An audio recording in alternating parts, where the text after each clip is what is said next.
हाँ जी, गुलाम मुस्तफा है जी। मैं लातू मजदूर रेहड़ी लाना जी।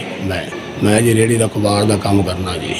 लातू मजदूर रेहड़ी चलाना जी। बच्चे मेरे जी पढ़ते हैं, मैं कला कमाने लगा जी। बच्चे मेरे पढ़ते हैं जी साहब जी। किराए का घर है जी, मेरा बत्ती का बिल सारा कुछ मैं कला ही करना जी। वाला रोजा जी, अज मैं राशन कोई शह नहीं है, मैं राशन बराए मेहरबानी जी मेरी मदद करो जी।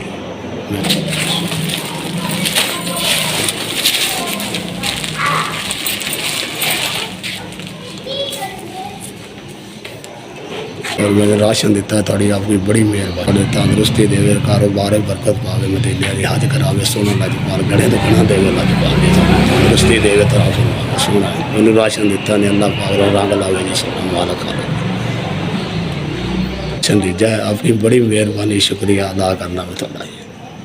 एस कि मैंने राशन दिता है, मैं शुक्रिया अदा करना जी। मैं पाक उन्होंने कामयाब करे, तंदुरुस्ती देवे, तंदुरुस्ती फरमावे, सोना मालक तंदुरुस्ती घणी तो घणी देवे, लजपाल करम करे।